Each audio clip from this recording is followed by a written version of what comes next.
Distinguished guests and viewers watching today's pre-premiere event to promote the Irish Indian documentary Continuing Traditions, Indian Classical Music Meets Irish Traditional Music in Ireland and India, is indeed a moment of great joy. This musical film reminds us of the great partnership between Gurudev Rabindranath Tagore and W.B. Yeats over 110 years ago. There are remarkable similarities as Ustad Wajahat Khan from West Bengal and Peadar Ó Riada from Cork make a similar journey with a film directed and produced by Donal O'Ceilleachair. As the chair of Ireland India Council, let me welcome each of you, Ustad Wajahat Khan and his family, are synonymous with the music world in India, similar to Peadar Ó Riada in Ireland. Their rich experience and their connections with audience are unparalleled. What a concept and cinematography by Donal O'Ceilleachair, producer and director of this film. Indeed, we are looking forward to such collaborations in the future. The host of India's show, On Curry and Aparna, will continue to host this event for another 45 to 50 minutes. I all welcome you this exceptional event. This film will mesmerize all of us with the unbelievable performance and real integration of music between East and West.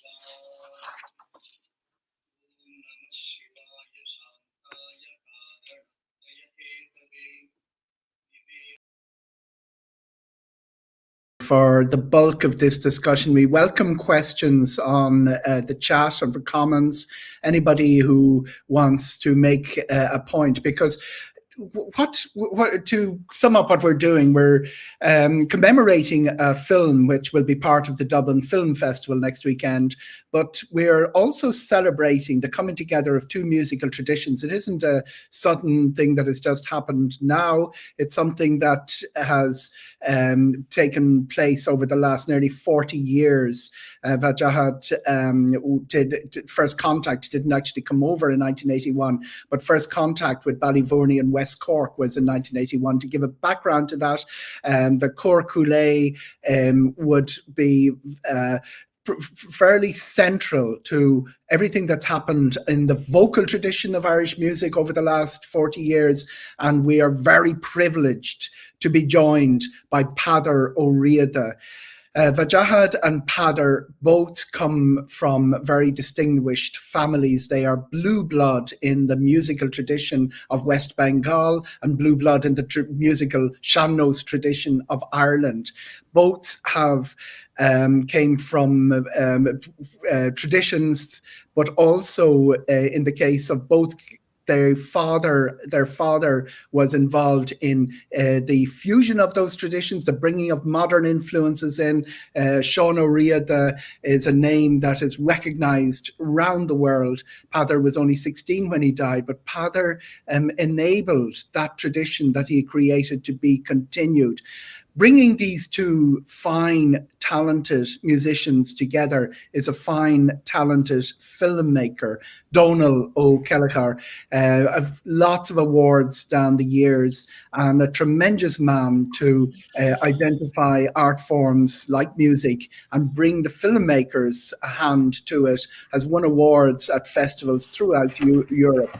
And I'm going to bring Aparna into the discussion here to start our questions. But as I say, everybody very, very welcome to join in. We want this to be a conversation, not a formal question and answer session. And we want to get to the heart of what the two great musical traditions coming together, and the film that will be premiered or will be at the Dublin Film Festival, what story and what how that it will commemorate the excellence, the degree of excellence that's been achieved by these two gentlemen. Namaste. You are all very welcome to this show by Ireland India Council on continuing traditions. Indian classical music meets Irish traditional music.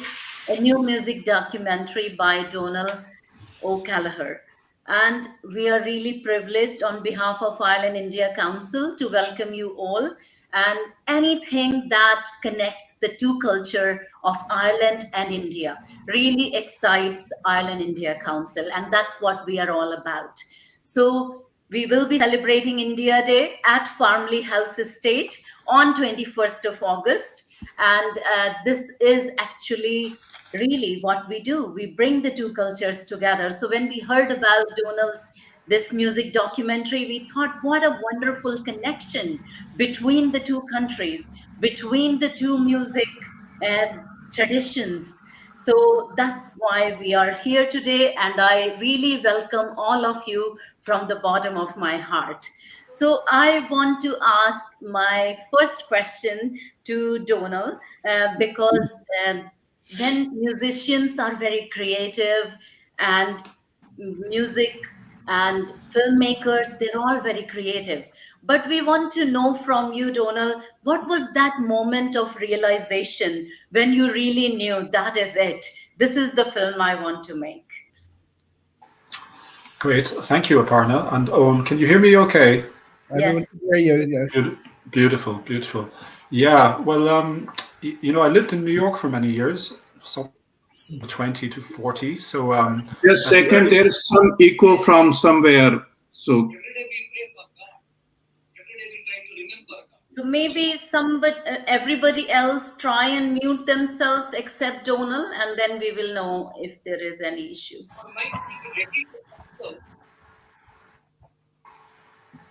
Great, you all set? Super, super. Yeah, I was born and raised in Ireland, but I lived in New York for 20 years. So at the age of 20 in New York, I lived very close to Little India, actually in Manhattan. And I used to go to Little India to buy my groceries. And they also had classical Indian music there for sale on cassette tapes, if people remember what cassette are. So I bought many tapes over the years. And they're all in a storage box in New York right now. I haven't seen them in so long, but I'm sure there are many of Wajahat's family in that collection. But whenever I felt homesick for Ireland, I found solace in classical Indian music, actually. And I never really knew if I fully understood why. So when I came home to Ireland about 10 years ago, I've had the privilege to work with Peadar on many documentaries on Irish music. So when Peadar had mentioned that Wajahat and he would be getting together to do a collaboration, I said, okay, I really, really want to be part of this. So I was really honored and privileged to be invited to capture this collaboration.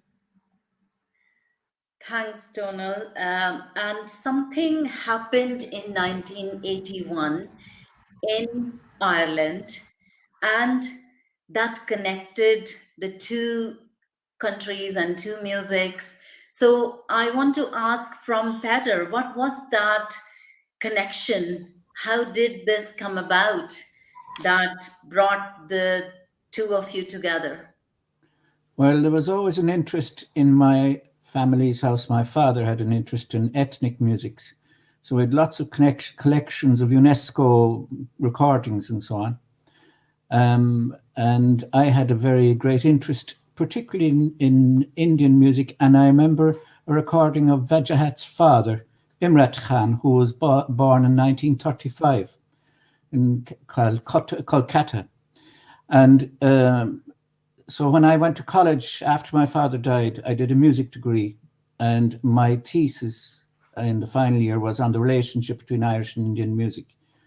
And subsequently, about 1976 or 7, I was invited to give a lecture by the Goethe Institute in the Chester Beatty Library in Dublin.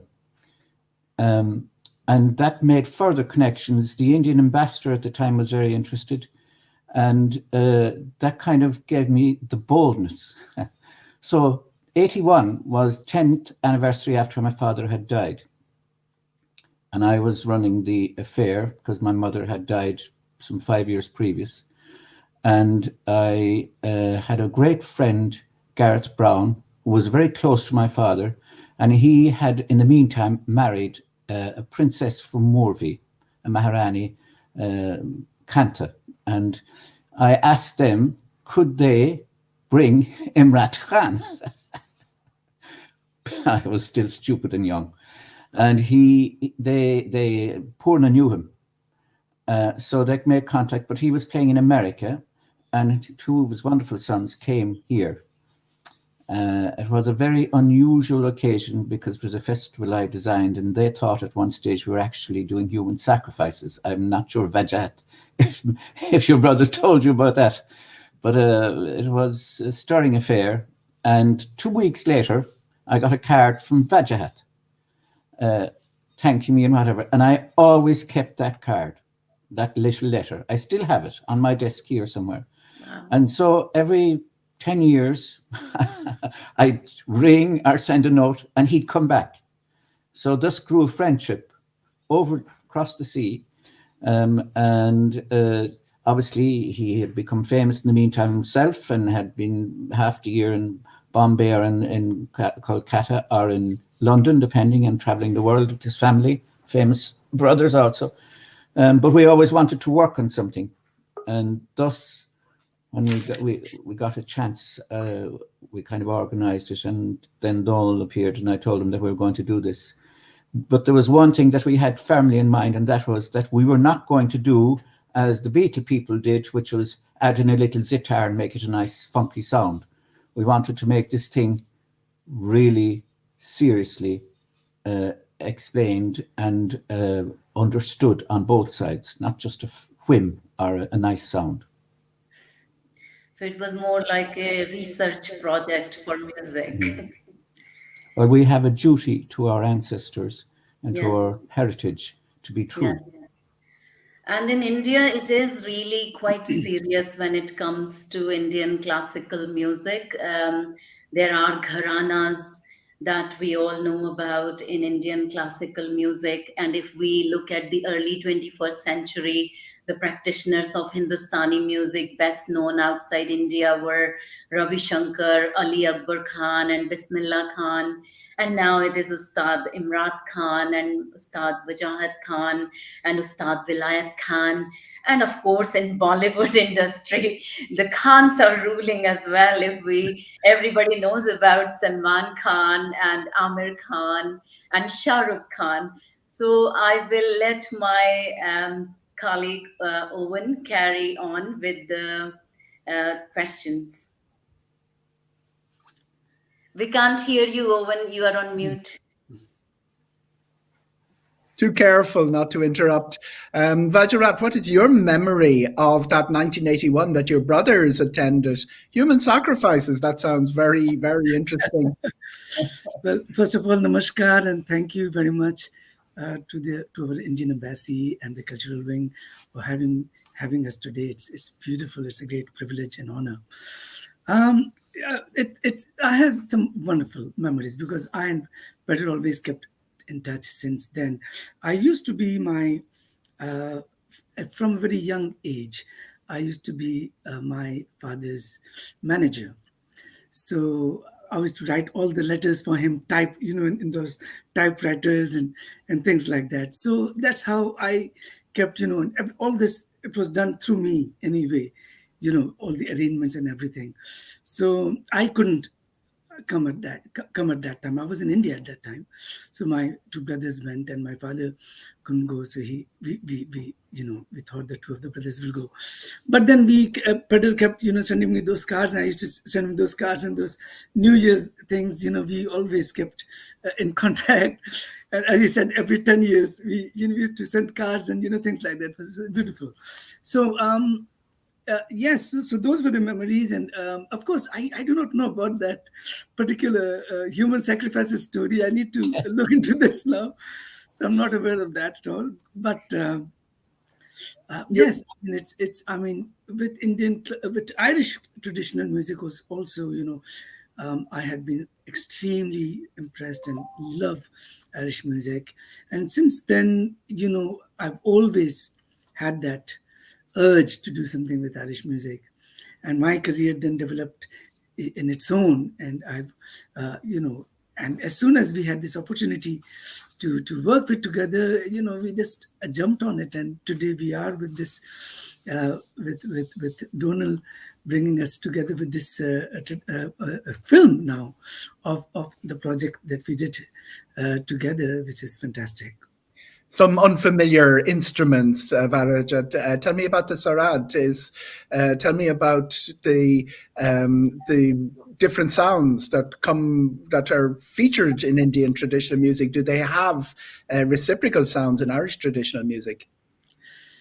Well, Sarod is one of the, you see, sitar is the most popular Indian classical instrument.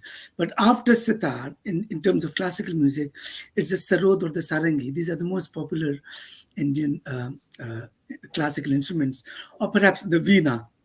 But sarod is the one which is most widely played. The veena or the sarangi are more difficult to play. So sarod, my particular instrument is actually, it comes from a wood which is at least 250 years old. It's a long story about it, but it's made by the Stradivarius of Sarod. I use 22 strings with my own. I have some of my own innovations to the instrument to bring it to its present format, and I have 5 melody strings and 13 sympathy strings. I play with nails and finger, combination of nails and finger, and it's a wooden instrument, and the strings are metallic, and we have a metal fingerboard on which we slide to get the glissandi, for example, the sliding notes on it. And I use a coconut plectrum to play the instrument. Wow. That's the sarod.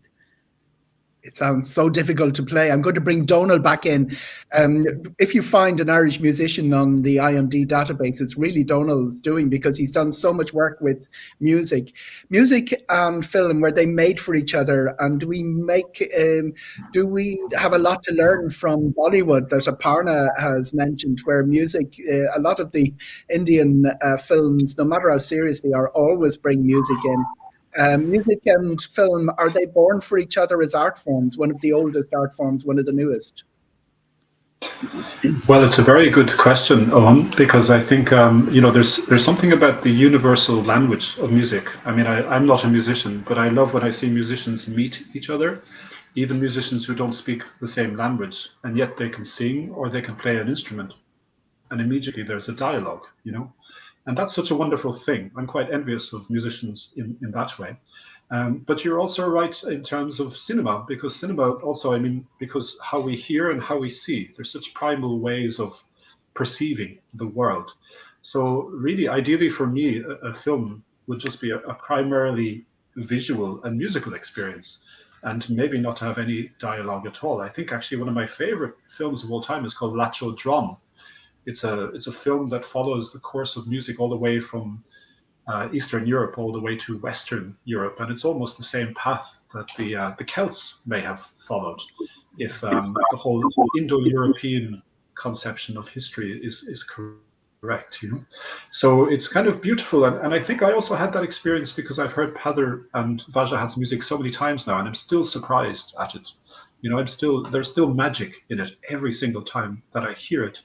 And even during the post-production, when you close your eyes and you listen to that music, there's something ancient going on it.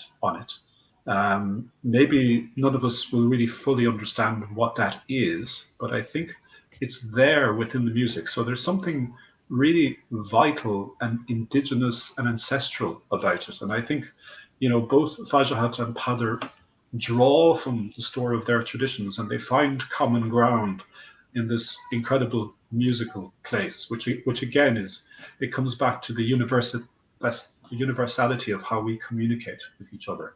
So I think you're right, Owen. There is something beautiful about the two coming together, picture and sound, like that. Which brings us into the homogenization of music, and this world of playlists with radio stations where everybody must converge on a similar type of sound. Just from what you've said already, it does sound that you and Peadar and Wajahat have decided that produce this authentic sound and make the authentic sound, the sound of the tradition, central to your film, is almost a mission statement for you. Is that a question for the musicians or for the filmmaker? That's probably more for the musicians. Oh, I'm sorry. I'm continuing the conversation with Donal, filmmaker. Yes. Yeah. No, I mean, that's the other thing that really struck with me, because I've been really privileged since I came home from New York to work with Peadar on so many different projects, and also then when Wajahat came along. I mean, Wajahat comes from such a long tradition. You can feel it streaming in both of their bloodstreams, really. And I think that just pours out of them and into their music, and you can really, really feel that even when you converse with them, but especially when Wajahat touches his Sarod, or when Peadar touches his piano, or any of the multiple instruments that he plays, you can feel the magic straight away. It brings the tradition alive. It really, really does, and that's a pretty unique and authentic and strong experience. So it's a wonderful opportunity for me as a filmmaker to capture that. And Peadar bringing the tradition alive, the Kool-Aid singers in full voice. For those looking in that have never heard them, check them out straight away.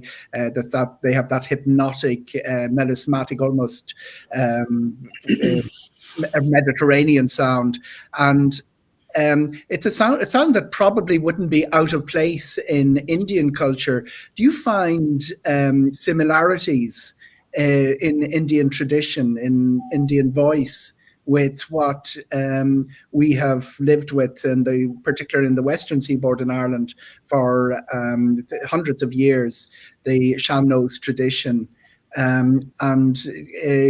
Is there something worldwide? Is it something distinctive to Ireland, or distinctive to Ireland in Indian culture? I remember Bob Quinn coming up with a theory of an Atlantic sound a couple of years ago. Or is it something that every culture has and just needs to be tapped and unveiled? And this Peadar. Culture evolves in a village, we'll say, as people form a routine and a pattern interacting with their surroundings, whether it's in a mountainous area or by the sea or whatever. And slowly, as the villages accumulate and the culture evolves, and if it's still allowed to survive, it eventually develops into a civilization. But the roots of that civilization go right back to that culture that started out. And various civilizations have a life that seem to go maybe 500 to 1,000 years. Then they change, something happens. It's like a sunflower, it grows tall, then it flowers wonderfully, and then it goes to seed. So you could say that Western civilization grew during the last 1,000 years and flowered at the start of the last century. Schoenberg probably shattered that musically when in 1911. So we have witnessed the seeding of new cultures with the 2 world wars, the current strife, lots of other strife, and that's the pattern of civilization and so on. When we come to something like the Indian culture, there are various strands in that, the Hindi, the Carnatic and so on. And in our own case, the Irish civilization goes back before the Norman and English influence. And there is now a new debate as to whether the Celts originated in northern India now, or whether they actually originated on this side of the European continent and moved east. The latest archaeological research throws major questions about that, but of course, much money has been spent over the last several centuries in books, films, museums, and whatever else with a different story. The point about it is, when something evolves, it evolves out of necessity. So if people want to be spiritual, their culture will evolve a spiritual side. If people like certain sounds, their language will evolve in that way, and so will their music. And it just happens, whether there is an actual physical root there several millennia ago or not, that the needs of the Irish heart and the Indian heart are the same. So you get instruments evolving that have drone sounds, tonal centers. We don't do polyphony in the same way that the European one does. Europe is all about control, Caesar, Senate, army, straight roads, pope, bishops, cardinals, rules, regulations, police, state, jail, armies. That's the European model, control and rules. Whereas the Irish model is emotion, not head, emotion. And an expression then becomes a musical line, and musical line is full of emotion. And then to control that, we have to have certain idioms and patterns. And it's the same in India. So when you talk about a rag, it's not a scale. It's a lot more complicated than that. And people nowadays, in the last 50, 100 years, with gay abandon, throw about terms and musical language that they don't understand. And it kind of gets the likes of Wajahat and myself a little bit riled up, because we try to be true to our heritage, because it's only in understanding something that we can explain it. And we're not big trying to control the rules and regulations. We're just trying to explain it so that when people want to play it, much better, for example, if the Beatles, when they went to Ravi Shankar, learned a little bit about where that music came from, rather than, as my father said, borrowing its virility to boost their own. Wajahat, are you riled up about this, that the trade by people who come in, take the equivalent of the tourism snapshot of the music and move on? Absolutely. This is what Peadar was saying. That's actually true. Actually, in the course of this whole project, we did some research project on this as well. And Donal has also covered some of that in the movie also. They show this, and there was the beautiful research done on the origins, that maybe we have the same origins, coming from India. And again, that comes to the languages as well, because a lot of our languages are actually traced back to Sanskrit. So the present day languages that we are speaking also, the Hindi, Urdu, and English, all that is going back to the roots are going back to Sanskrit. So there is a lot of common we have ground, and it's explored like from that direction. Yeah. Donal, children, animals, and musicians. The musicians are very difficult to work with. Some very famous instances of filmmakers and their subjects that ended up not talking to each other at the end of the project. Making this film, did you get on wonderfully seamlessly with Peadar and Wajahat? You're right on. Musicians are very difficult to work with. I wouldn't really recommend it to anyone, actually. No, I have to say, the creative process, because, I'm a creative also. I don't think if anybody asked to make a film about me, I don't think I would allow them to make a film. I think, the creative process is already a really, really challenging thing to do. And to invite somebody and to allow somebody in to document it, I think is a very brave and generous thing to do. And also, especially with the collaboration, because Peadar and Wajahat, they come from two traditions that have many similarities, but they come from two traditions that also have many differences. And to cross that bridge is quite a thing to do. And, the film manages to document some of that.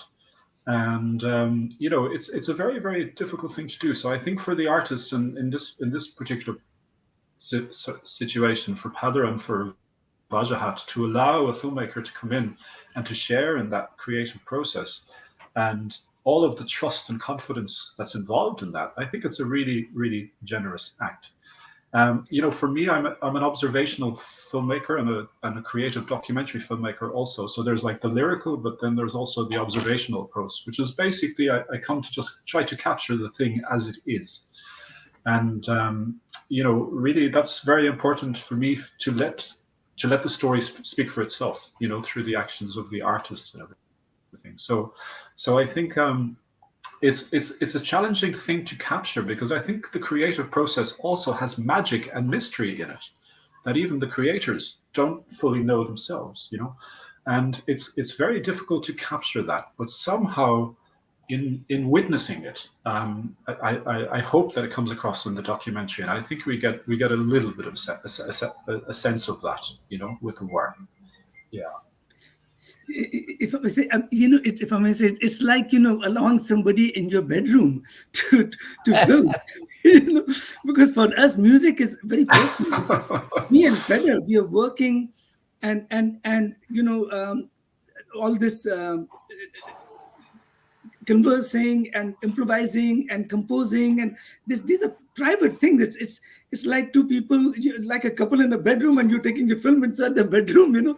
It's for us, it's like that, because it's music is as serious for us. Not only that, these filmmakers, with all due respect to Donal, they are also looking for spices. They want to make it spicy and masala, and what they want to get the right thing, and we have to be careful. Oops, there's a camera in there. So we enjoyed the whole process. It was really wonderful. I would say there's one thing that I would add to that. I'm a little older than the rest of you probably, but when you get to a certain age, you forget, you realize you're running out of time a little, and you're more in a rush to try and get information across to people. So Wajahat and I would work away, and quite often we'd forget that we were being observed. And we had a huge bag, a huge barn full of thousands of years of knowledge and information behind us. And to try and not insult any of that was difficult. There are little fashions and things in the Indian tradition that I was keenly aware that I was trampling all over. And the same way, Wajahat, because would do the same with the Irish tradition, because there was something that his ear had picked up, but that had not really understood, like I didn't understand with the Indian. And we had to mind each other in that process. And we still are learning. And that was the beauty of it. You see, when it's two people, when they have similar kind of background and similar kind of respect for each other's tradition, then it's a totally different world, because we're both respecting each other, trying not to hurt each other's feelings, and yet trying to get the best out of each other. And that's the beauty of Donal, like Peadar said, that we very often forgot that there was a camera, because Donal was there, but so discreetly. He was never disturbing us in the background, and it just, we didn't feel, we felt very at home, and he always gave us that extra bit of care as well, that don't worry, oh, never mind, we don't have to keep this, we don't have that. I think it was a very beautiful process of filming and music. I think you've just driven up your mute button, please. Sorry, I just wanted to say that it will be a good time now to see a little trailer of the film, if that's okay with everyone. Sure, beautiful. Yeah. I'm just going to say to the people looking in, post questions while we're looking at the trailer, and we will continue the conversation after the trailer. I'd also say we've driven up the advanced sales of the film by about 1,200%, with our mention of the bedroom scenes and how spicy they're all going to be. The trailer of Continuing Tradition.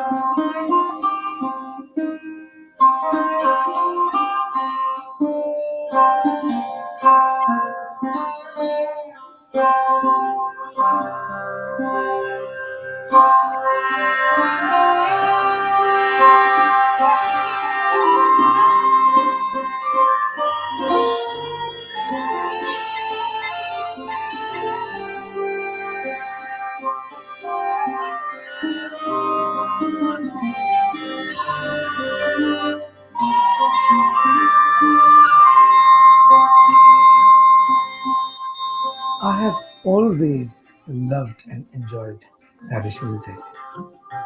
And ever since 1981, I have wanted to do something with Irish music, because I always felt they are very, very close to Indian classical music.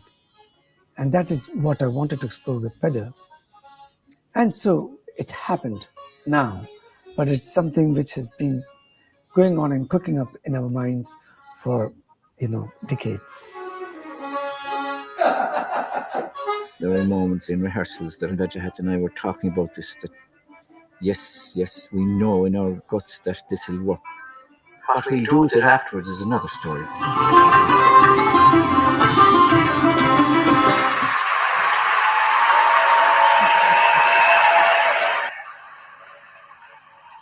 Wajahat, we have a question in about your other compositions and your work with the Royal Philharmonic Orchestra. Would you want to talk about that? Sure, thank you very much. Well, I have, as a composer, I've done quite a few work with Western classical music, and this particular one was my third Sarod concerto, which was with the Royal Philharmonic Orchestra. Actually, it happened last year, because if we were planning to do there's a new concert hall in Wembley, where close to my house in London. It's called Troubadour Theatre. So we were scheduled to perform there, but with the COVID situation, it got cancelled 3 times. So then we thought we'll just go into another hall and just record the performance. So that's my third Sarod concerto with the full cinema. There's a very different set as my work with Peadar, because that's a totally written down composition. It's completely my composition. And you see, my problem is I can't read and write Western notation. Wow. So I have to use an amanuense to write the music for me, and then hear it many times, and we have to go through many rehearsals. And I also had to do a lot of rehearsals with the members of the orchestra. As you know, the Royal Philharmonic are one of the world's beautiful, great orchestras, and they did fantastic justice to it. It was conducted by a very dear friend of mine, a great conductor called David Murphy. And so that was the concerto. And Peadar, does that sound familiar? Musicians who don't read the music, when your father arrived into the Irish tradition from outside the Irish tradition, it has to be said, he was one of the people who could read, could write, could bring different influences in. Has that changed over the decades since then? And is it important that musicians be fluent, be literate in the music that they are playing? There's 2 answers to that question. Obviously, you do realize that the visual memory is a different physical part of the brain to the oral memory. And our tradition is in the oral memory, because we learn everything and we experience everything by ear. Whereas in Western music, it's written down. It evolved that way. Now, obviously, as a classically trained musician, I read and write out scores myself, and my father did. My father was wonderful. My father had a great gift with languages, could speak many languages, but one of the great things he could do is he could instantly, for example, the 1792 Bunting collection from Belfast of the harp music of Ireland before it was gone. There's something like 18 harpers left in Ireland, and Bunting wrote down maybe 12 of those. But he was using the instruments of Western music, in other words, pen and paper, and what their ear or understanding of music was, which was translated to staff notation, 12-tone system, 5 lines, 4 spaces, sharps, whatever, and therefore he couldn't write anything else down except that stuff. So it's like drinking soup with a spoon, or soup with a fork. There was lots of bits that he was missing. And my father could read those old manuscripts and instantly translate them into what they would have really sounded like in 1792. And he could do that on the hoof. In other words, when he was going to university, his pocket money was made playing jazz every night, different style, different band. And you'd ask him he'd crack his fingers and he'd say, what tradition are we in tonight? So he was very gifted in that way. I'm not I'm dyslexic, so I have problems sometimes with scores. I can read them without a problem in the world, but as with my writing, as anyone who receives emails from me knows, things come back to front. But it's the ear in our tradition, in Irish music, and in Indian music, I would dare say also. They have a system of teaching it, And we had a system of teaching too. There's a famous fiddle player, teacher in Slieve Local called Peadar O'Ceilleachair. And he used to write his tunes out on the bank of turf. You know the face of turf, Pete? He would draw 4 lines and he would write the notes on that, and that's how he teaches musicians, which is very different to the European model. So again, necessity evolves anything. Everything evolves from necessity. The Europeans needed staff notation and a conductor charging the orchestra to play the notes, or the rhythm section in a pop band or rock band, keeping control of everything. In Indian music and Irish music, it comes from the heart, and it's a different understanding, a different place, different part of the memory, and functions in a very different way. So there's a little argument there, you know, because all the universities in Western world now, and even like I have a radio program every Friday night and on traditional music, and last year I got CDs. A third of all the CDs I got for that program came into me from all over the world, Russia and Japan, and a lot from America, England, Australia, Finland, wherever it is. So Irish music is played everywhere. It doesn't necessarily mean that they're seed carriers. They're beautiful to look at, to listen to, in other words, but that sunflower might not develop seed, because if you do not understand the roots which are in the ground, it's very hard to make the seed. And that's why the likes of Wajahat and I are so rigid when it comes to trying to pass on information about our culture. And that's in this film, I would think. And it was tough for Donal to film that, I would think also. It was arguments. Was it tough, Donal? Sure. I think, you know, you have to have a certain honesty to engage in a creative process. You do. And I think, you know, the testament to a really good piece of work is the ability to argue it to the greatest distance you can take it. Otherwise, you're just indulging each other and you're not really doing something authentic at the end of the day. So I think in any creative process, you really need to have the strength to meet each other at a certain place of authenticity. And that's a hard thing to do. And, you know, again, I think with this process, I was fortunate enough and blessed enough to witness that with Peadar and Wajahat's work. And I hope that comes through in the film. And just one other note, I love that phrase, Peadar. I never heard it before, but the seed carriers, that's a wonderful thing. So important. Yeah, because without the seeds, you know, the seeds contain all future seeds in them. It's the wonderful things about seeds, you know. They're like dreams. They contain all the future dreams in them.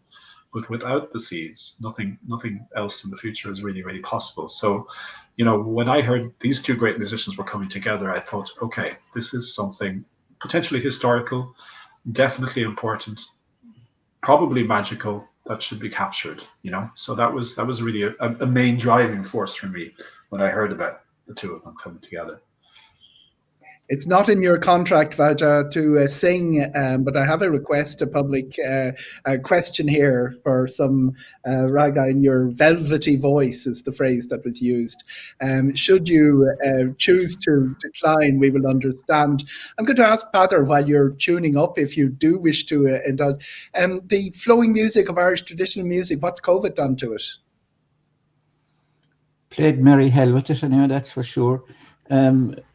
Music, as I said, comes from, in Irish, the Irish tradition comes from emotions, emotionally driven, not intellectually driven.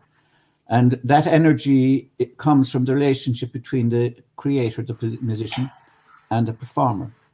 As in traditional music, the performer actually is a creator also, because we're given the framework of a tune, and then we create around that. Whereas you can't do that with Mozart. If Mozart said, you play an F sharp there, you play a bloody F sharp there, and you don't put any frills on it. So it's the same, but in Irish music, you have the same thing constantly in Indian music, variations, creativity all the time. And that depends on energy from the emotions, and you get that from your audience. And if you've no audience, it's really tough. We tried all those electronic programs from America at the start of it 2 years ago. And it was just so bloody complicated. And the delay, we just all went silent at home, because you can only play on your own at home with yourself for so long, and there's nothing to feed you. 2 years is a long time. I was very lucky in that we locked ourselves into the church. So once a week we would perform on live on stream. It was a spiritual thing. We had permission of the guards and the doctors and the whole bloody thing, but it was completely. It would be easier to be in jail. Easier to be in. Wajahat, are we going to hear the velvety voice, or would you prefer to decline? Actually, Sanjay Shende, this is actually a very distinguished chef, Indian chef based in Ireland, who's writing the messages. It's that's very kind of him. I mean, he's a very wonderful. He's a very distinguished, one of the leading chefs, Indian chefs in Ireland, based in Ireland. So I'd like to know the favorite dishes. He's asking me about dishes and desserts. Oh, I hope I can very much look forward to seeing you sometime. Thank you very much for your kind messages. In terms of desserts, I love. I'm from Calcutta, so I love the Mishti Doi, which is the sweet yogurt of Calcutta and of Bengal. And also what we call Lauki ka halwa. It's a particular sweet dish, halwa, that we have, from, it's called Lauki. It's kind of a gourd halwa. That's what I love very much. So I hope you can watch the movie and meet us sometime soon. Thank you very much. If there are no more questions, I'm going to bring us to a halt. We've come to our limit, our time limit here. I'm just going to finish up with two brief questions for our musicians. Is fusion the future for keeping tradition alive? I know that sounds like a contradiction in terms, but when you have fusion, you get a hugely increased audience.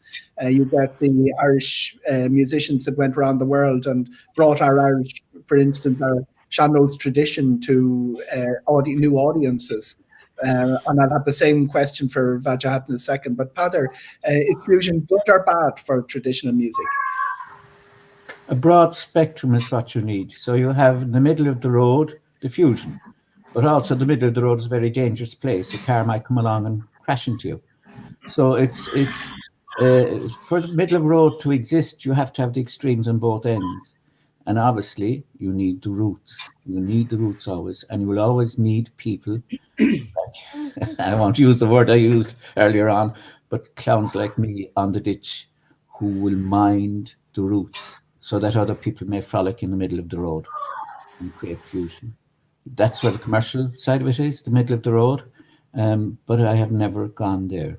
And a funny thing I noticed that some of us tend to be more interested in rolling forward, searching, finding out stuff, and then handing it back to those coming on after us.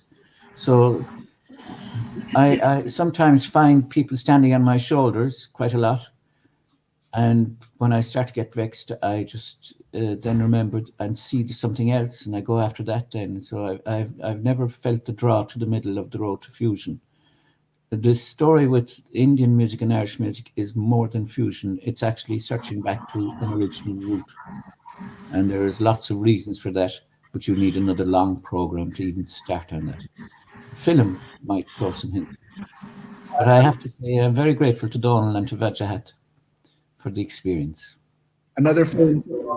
Wajahat, bigger audiences for traditional music in India, but is that commercial, that great commercial reminder that without a commercial audience, the music tradition is in danger? Indian classical music has now become global, and it's yes, coming back to the subject about fusion. Even though I do a lot of, I don't like the word fusion. It's confusion than fusion, as they call it. But I like the word collaboration, because me and Peadar, it's a collaboration. It's going back to the roots, as Peadar said, finding out each other's traditions and finding meeting points and doing those kind of fusions, if you like it. So it's more than just a jam session. It's more than just a musical composition. It's And that kind of fusion is what I like. And yes, it has now, world has become a smaller place. So yes, it's become it's easier. The so-called fusion is easier because it's people are getting to know each other more and watch each other more, and it's going global. It's going commercial, like you said. But I'm personally a more fan of classical music and traditional music, and I prefer to keep that intact. Yes, there is commercial element to it as well, which is going global now. But the fusion element of my personal career, for example, is only like 10% or 20%. You know, so and any fusion, any collaborative work, I think it's the best is only when you feel you can keep the elements, the original elements of the two cultures alive. When there is fusion where you lose the original, essential elements of both of them and the character, then it's just commercial music. That's how I feel. Donal, world premiere coming up. What do you want audiences to, what do you want them to think as a result of that beautiful thing that you've created after they've watched it?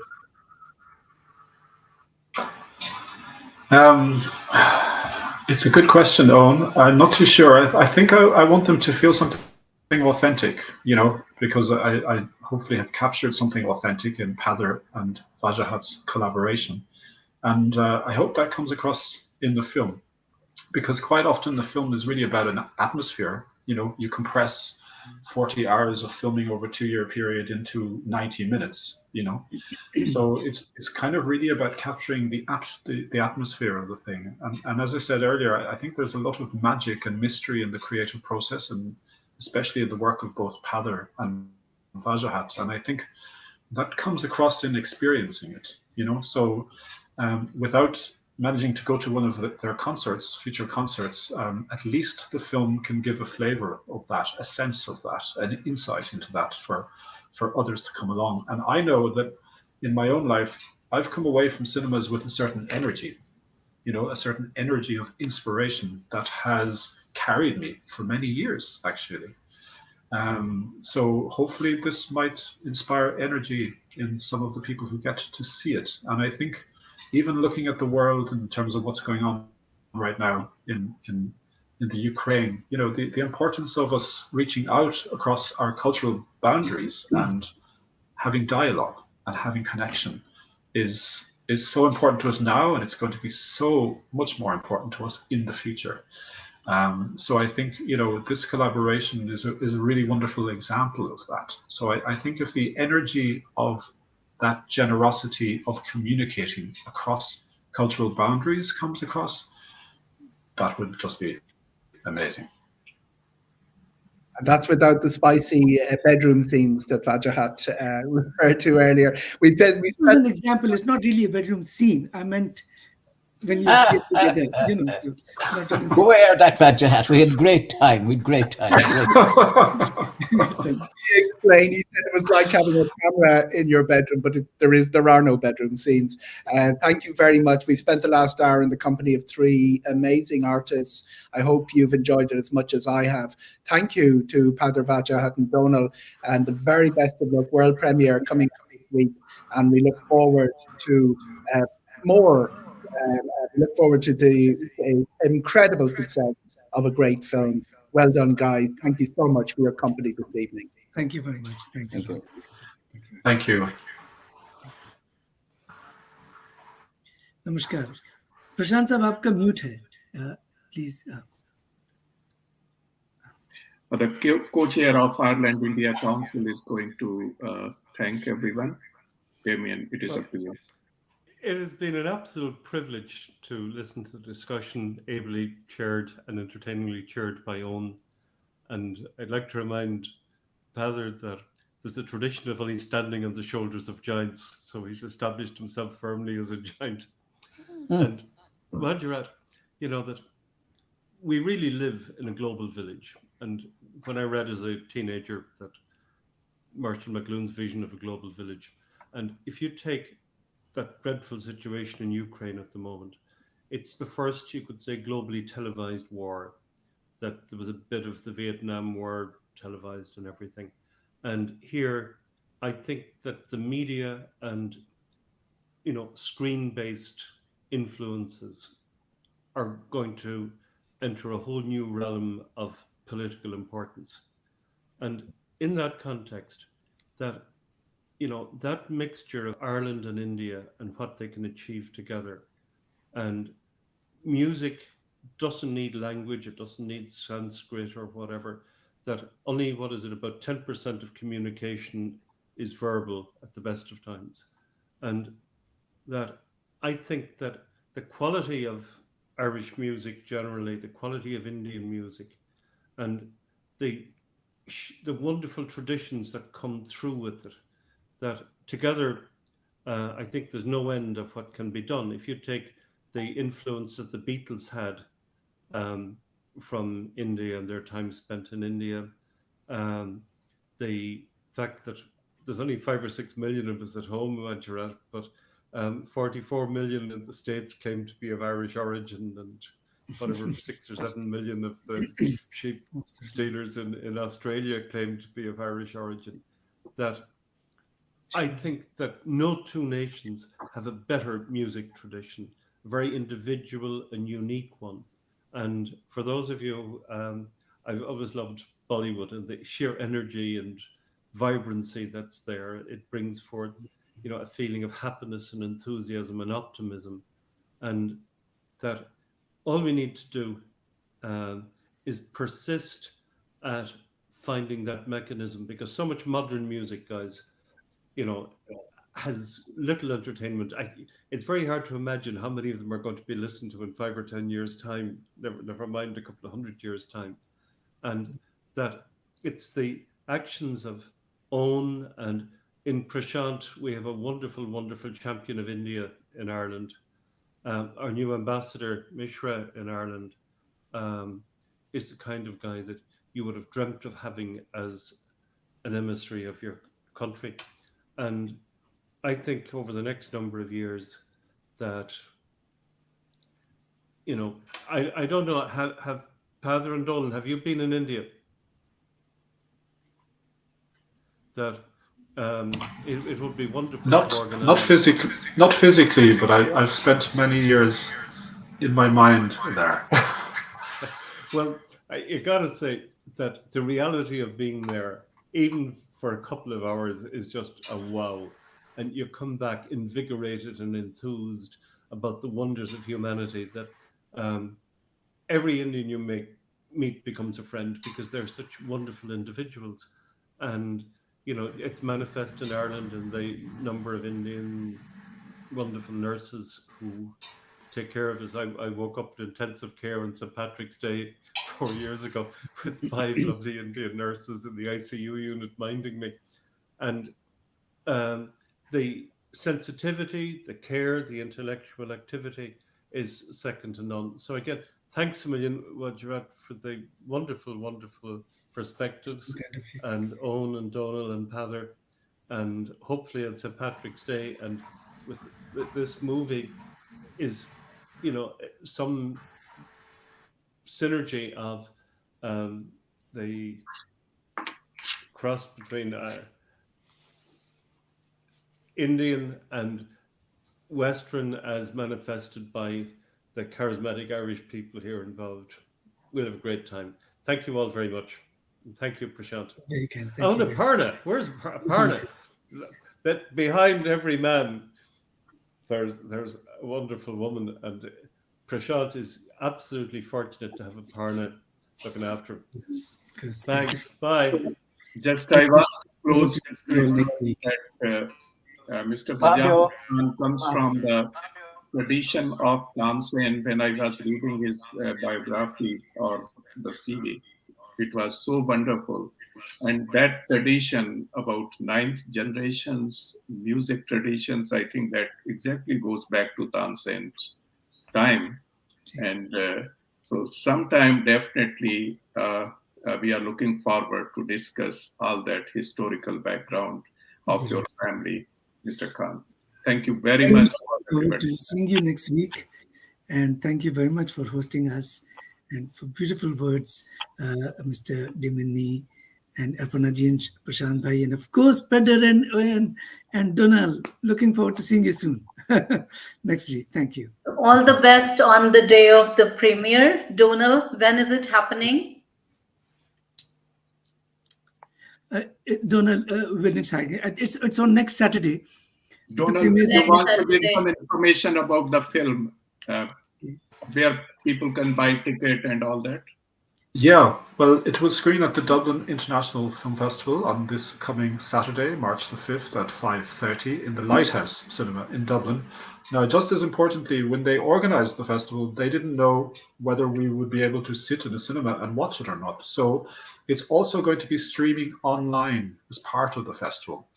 And I believe that's available, that link is probably available worldwide. So if you Google Continuing Traditions and the Dublin International Film Festival, you'll find the link, or also my website, anewpictures.com, and you'll find the link to the film and all the information that you'll need to watch it online if you can't make it to Dublin on Saturday. Thank you very much. Namaste, everyone. Have a wonderful evening. Thank you so much.